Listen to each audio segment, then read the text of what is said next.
அன்பார்ந்த இறைமக்களே, உங்கள் எல்லோரையும் ஆண்டவர் இயேசு கிறிஸ்துவனுடைய திருப்பெயராலே நான் வாழ்த்துகிறேன். நம்முடைய தாயும் தந்தையுமாகிய கடவுளிடமிருந்தும் நம் ஆண்டவர் இயேசு கிறிஸ்துவனிடமிருந்தும் நமக்கு அருளும் அமைதியும் உண்டாவதாக. இந்த காலை தியான வழிபாட்டிற்கு நாம் என்ன நோக்கத்தோடு, ஜெபத்தோடு, உபவாசத்தோடு, பொருத்தனையோடு வந்திருக்கிறோமோ அதனை ஆண்டவர் நிச்சயமாக நம் வாழ்வில் நிறைவேற்றி தருவாராக. இந்த ஆண்டு தவக்காலத்திலே நாம் பாவத்தின் பரிமாணங்கள் என்கின்ற செம்பொருளில் ஒவ்வொரு நாளும் ஒவ்வொரு தலைப்பின் கீழ் நாம் சிந்தித்து கொண்டு வருகிறோம். இந்த நாளிலே நாம் சிந்திக்கும்படியாய் இருக்கின்ற தலைப்பு மீட்படையும் வழி என்கின்ற தலைப்பில் நாம் சிந்திக்க இருக்கிறோம். பாவத்தின் பரிமாணங்கள் என்று நாம் 38 பல்வேறு விதமான பாவங்களை குறித்து நாம் சிந்தித்தோம். நேற்றைய தினத்திலே வெள்ளிக்கிழமையில் நாம் சிலுவையும் மீட்பும் என்கின்ற செம்பொருளில் சிந்தித்தோம். இன்று மீட்படைவதற்கான வழி என்கின்ற தலைப்பிலே நாம் சிந்திக்க இருக்கிறோம். அப்போஸ்தலர் நடபடிகள் 16ஆம் அத்தியாயம் 16 முதல் 36 வரை அடங்கிய வசனங்களில் இருந்து நாம் நம்முடைய சிந்தனைகளை நாம் தெரிந்து கொள்ளுவோம். தவக்காலத்தில் நாம் மீட்படையும் வழி எது என்று தெரிந்து கொண்டால் அந்த வழியை நாம் பின்பற்றி நாமும், நம்முடைய குடும்பமும், நம்முடைய திருச்சபையும், நம்முடைய சமூகமும் மீட்படையும் என்பதிலே எவ்விதமான சந்தேகமும் இல்லை. அப்படி செயல்பட்ட ஒரு நபரை குறித்துத்தான் இன்றைய நாளிலே நாம் சிந்திக்க இருக்கிறோம். மீட்படைகின்ற வழியை அவர் கேட்டு தெரிந்து கொள்ளுகிறார். கேட்டு தெரிந்து கொண்ட பிற்பாடு அதை எப்படி செயல்படுத்தினார் என்பதை நாம் இந்த திருமறை பகுதியில் பார்க்க முடிகிறது. அந்த சிறை காவல் அதிகாரி பவுலடிகளாரை பார்த்து கேட்பார், ஆண்டவன்மாரே, மீட்படைய நான் என்ன செய்ய வேண்டும் என்று கேட்பார். பவுலடிகளார் ஒரு வார்த்தை தான் சொல்லுவார், ஆண்டவராகிய இயேசு கிறிஸ்துவை விசுவாசி, அப்போது நீயும் உன் வீட்டாரும் ரட்சிக்கப்படுவீர்கள் என்று சொல்லுவார். பவுலடிகளார் சொன்ன இந்த வார்த்தைகளை அந்த சிறை அதிகாரி, சிறை காவலர் கேட்டு ஆண்டவர் இயேசு கிறிஸ்து மீது அவர் நம்பிக்கை வைப்பார். காரணம், பவுலும் சீலாவும் ஆண்டவரை நோக்கி ஜெபித்து கொண்டிருப்பார்கள், புகழ் பாடல் பாடிக்கொண்டிருப்பார்கள். அப்படி நல் இரவில் இவர்கள் பாடல் பாடி ஜெபித்த போது நிலம் நடுங்குகிறது, சிறை கதவுகளெல்லாம் திறக்கப்படுகிறது. ஆனால் இவர்கள் தப்பித்து போகவில்லை, யாரும் தப்பித்து போகவில்லை, எல்லோரும் அங்கேதான் இருக்கிறார்கள். இந்த சிறை காவல் அதிகாரி, அச்சச்சோ, எல்லோரும் தப்பித்து போய் விட்டார்களே, நம்மை இந்த அரசு கொலை செய்யும், ஆகையால் நாமே குத்துண்டு கொலை செய்து கொள்ளுவோம் நம்மை என்று சொல்லி அதற்கு முற்படுவார். அப்போதுதான் பவுலடிகளார் சொல்லுவார், நாங்கள் யாரும் எங்கும் போகவில்லை, நாங்கள் எல்லோரும் இங்கேதான் இருக்கிறோம் என்று சொல்லுவார். பின்பு விளக்கை ஏற்றி பார்த்த பிற்பாடுதான் அந்த சிறை அதிகாரிக்கு தெரியும், எல்லா கைதிகளும் இங்கேதான் இருக்கிறார்கள், பவுலும் சீலாவும் இங்கேதான் இருக்கிறார்கள் என்று அவருக்கு தெரிய வரும். அப்போதுதான் அவர் கேட்பார், ஆண்டவன்மாரே, மீட்படைய நான் என்ன செய்ய வேண்டும் என்று சொல்லி. மீட்படைவதற்கான முதல் காரியம் விசுவாசித்தல். 16ஆம் அத்தியாயம் 31ஆம் வசனத்திலே பவுலடிகளார் சொல்லுவார், நீ விசுவாசி, அப்போது நீயும் உன் வீட்டாரும் ரட்சிக்கப்படுவீர்கள் என்று சொல்லுவார். இந்த மீட்பு என்பது நற்செயல்களாலோ அல்லது சடங்காச்சாரத்தாலோ வருவது அல்ல, நம்பிக்கையினால் மட்டும் வருவது என்பதை நாம் இந்த பகுதியில் தெரிந்து கொள்ள முடியும். கிரேக்கத்திலே இதற்கு பிஸ்டியோ என்று சொல்லுவார்கள். பிஸ்டியோ என்றால் நம்பிக்கை கொள்ளுதல் என்று பொருள். நம்பிக்கையினால் மட்டுமே, இயேசு கிறிஸ்துவின் மீது எவரெல்லாம் நம்பிக்கை கொள்ளுகிறாரோ அவர் எல்லோரும் மீட்பை பெற்றுக்கொள்ளுவார். அவர் யாராக இருந்தாலும் சரி, யூதராக இருந்தாலும் சரி, கிரேக்கராக இருந்தாலும் சரி, ரோம அதிகாரியாக இருந்தாலும் சரி, சமாரியராக இருந்தாலும் சரி, யாராக இருந்தாலும் இயேசுவின் மீது நம்பிக்கை வைத்தால் அவர் ரட்சிக்கப்படுவார், அவர் மீட்படைவார் என்று நாம் இந்த பகுதியின் வழியாக தெரிந்து கொள்ளலாம்.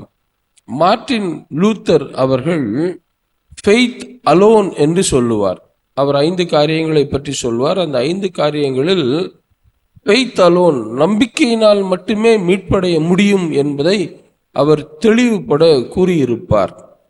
நாமும் மீட்படைவதற்கான ஒரே வழி நம்பிக்கையினால் மட்டுமே என்பதை புரிந்து கொள்ள வேண்டும்.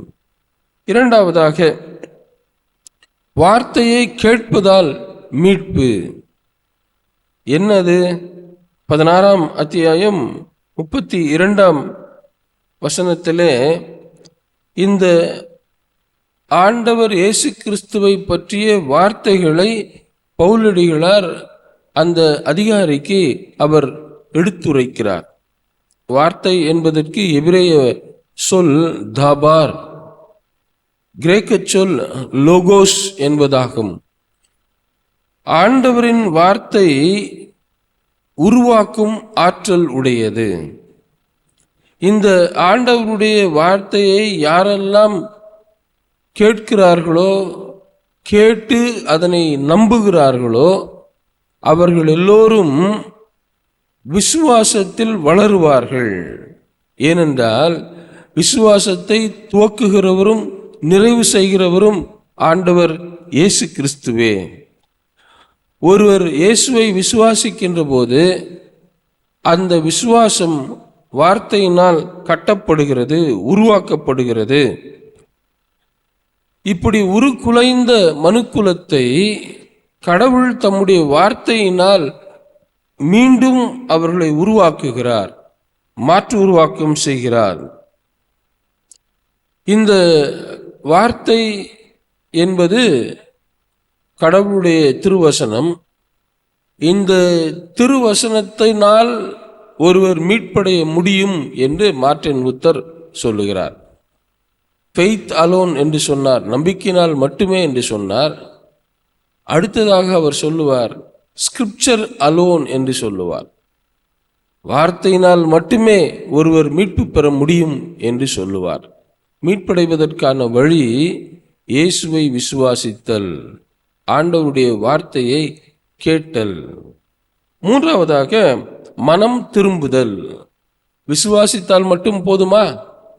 ஆண்டவருடைய வார்த்தையை கேட்டால் மட்டும் போதுமா?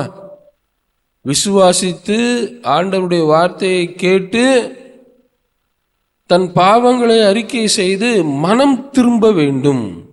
இயேசு கிறிஸ்துவனுடைய முதல் பிரசங்கமே அதுதான், மனம் திரும்புங்கள், பரலோக ராஜ்யம் சமீபித்திருக்கிறது. அப்படியானால் மனம் திரும்புதல் மிக மிக அவசியமானது. மெட்டனோயா என்கின்ற கிரேக்க வார்த்தையை இதற்கு பயன்படுத்துகிறார்கள். இந்த மெட்டனோயா என்கின்ற கிரேக்க வார்த்தைக்கு பொருள் சேஞ்சிங் தி மைண்ட் என்று பொருள். அப்படியானால் நாம் இதுவரை செய்து வந்த பல காரியங்களில் இருந்து நம்முடைய மனதை நாம் மாற்றிக்கொள்ளுவது. இங்கே இந்த சிறை அதிகாரி ரோம பேரரசின் கட்டளையை நிறைவேற்றும்படியாய் பவுலை சீலாவையும் நைய புடைக்கிறார், அடிக்கிறார். இப்போது அவர் மனம் திரும்பிவிட்டார். இப்போது மனம் திரும்பியதை தன்னுடைய செயல் வழியாக காட்டுகிறார். எப்படி? அவருடைய காயங்களை அவர் கழுவுகிறார். இந்த காயங்களை கழுவுகிறார் என்கின்ற இந்த செயல் அவர் முற்றிலுமாக மனம் மாறிவிட்டார் என்பதை குறிக்கிறது. ஆண்டவர் இயேசு கிறிஸ்துவை நம்புகிறார், அவருடைய வார்த்தையை கேட்டார்.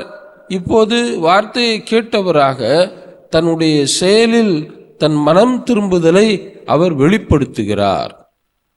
அடித்தவர் இப்போது காயங்களை கழுவுகிறார்.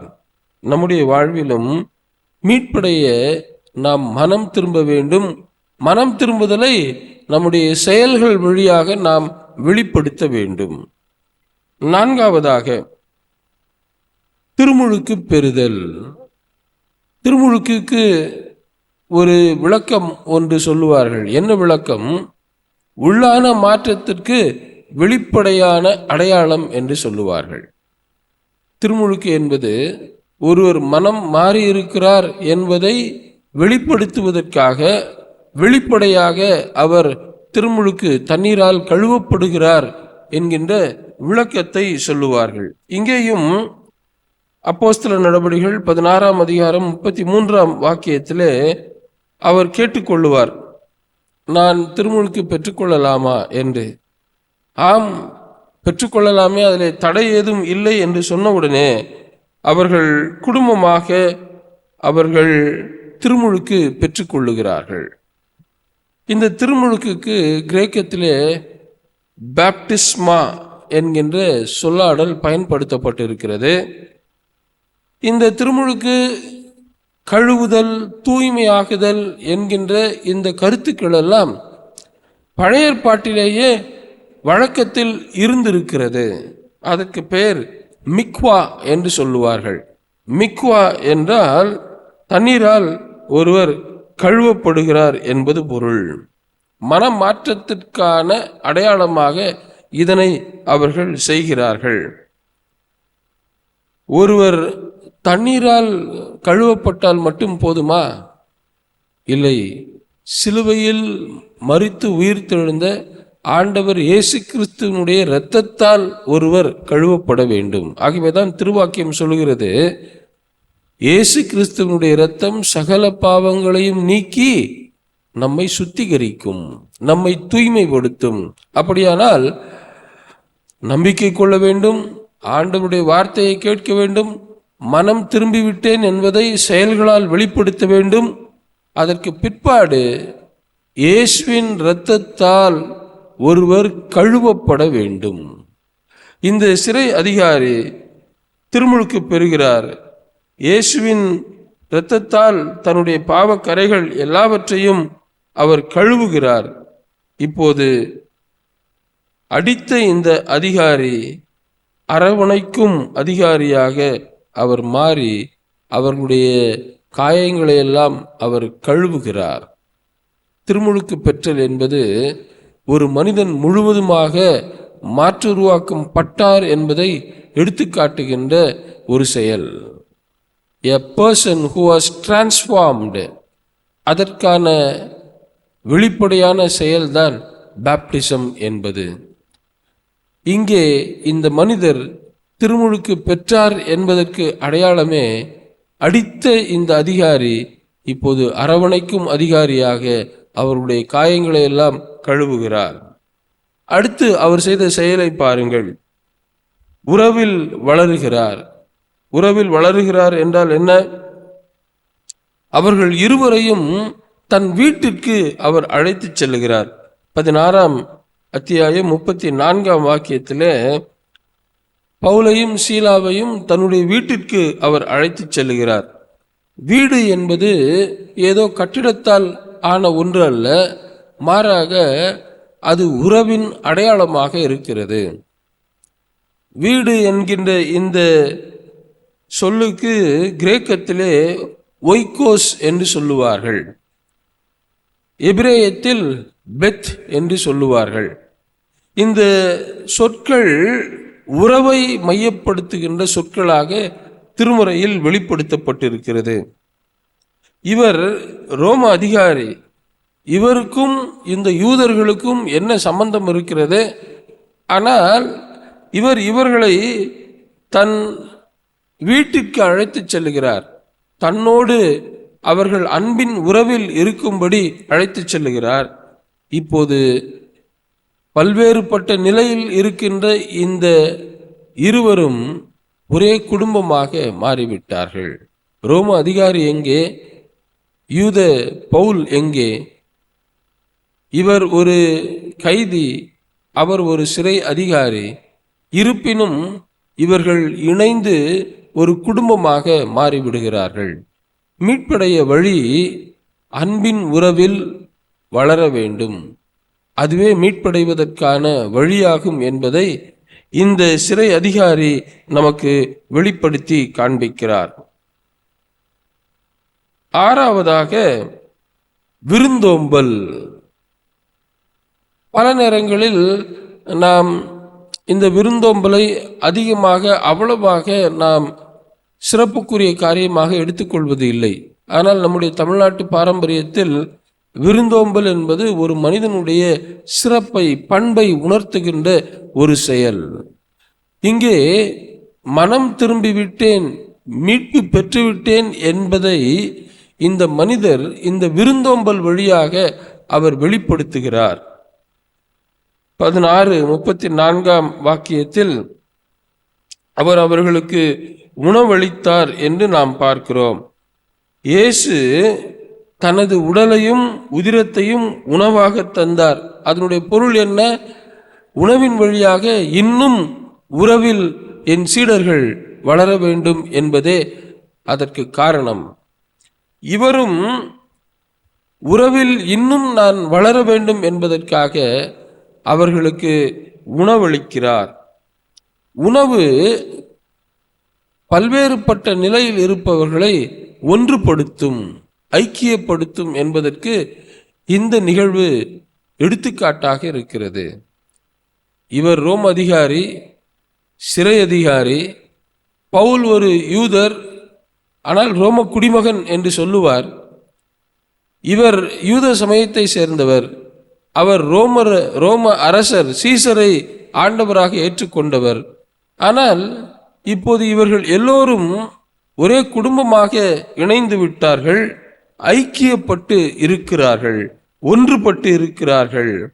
இங்கே பாகுபாடு எதுவும் இல்லாமல் சாதி, மதம், மொழி, இனம், கலாச்சாரம், சமயம் என்கின்ற எல்லா பிரிவினைகளையும் தாண்டி இவர்கள் இப்போது அன்பின் உறவில் அவர்கள் ஒன்றிணைந்து இருக்கிறார்கள்.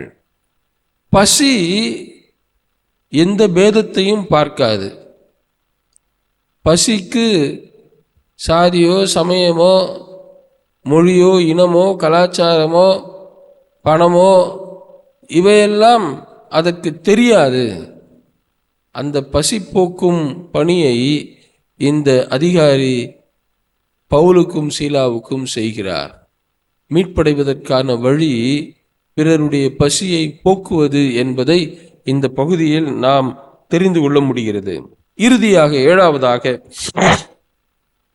சீடராக மாறுதல், சீடராக வாழ்தல். 16:34 இவர் மீட்பின் மகிழ்ச்சியை அவர் பெற்றுக்கொள்ளுகிறார். இப்படி பெற்றுக்கொண்ட பிற்பாடு அவர்களை தன்னுடைய இல்லத்தில் அழைத்து விருந்தோம்பல் செய்து அவர்களை கௌரவிக்கிறார். ஒரு கைதி கௌரவிக்கப்பட முடியுமா? ஆனால் இவர் கைதிகளை தன் இல்லத்திற்கு அழைத்து அவருடைய காயங்களை கட்டி அவர்களுக்கு உணவளித்து விருந்தோம்பல் செய்து அன்பின் உறவில் அவர் வளருகிறார். இது எதை காட்டுகிறது?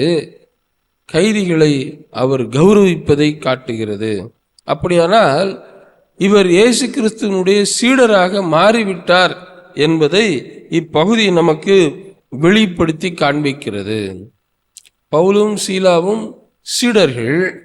இந்த சீடர்களை சீசர் ரோம பேரரசு அடித்து துன்புறுத்தி சிறையில் தள்ளியது. இப்போது இயேசுவின் சீடராக மாறிய இந்த ரோம அதிகாரி அவர்களை அழைத்து அரவணைத்து வீட்டிற்கு அழைத்து சென்று உணவளித்து அவர்களோடு அன்பின் உறவில் மலர்ந்து மகிழ்ச்சியால் இப்போது அந்த வீடு நிரம்பி இருக்கிறது. இப்போது அவர் அவர்களை கைதிகளாக பார்க்காமல் அவர்களை குருவாக பார்க்கிறார். அவர்களை இயேசு கிறிஸ்துவின் அடியவர்களாக பார்க்கிறார். இவரும் சீடராக மாறுகிறார்.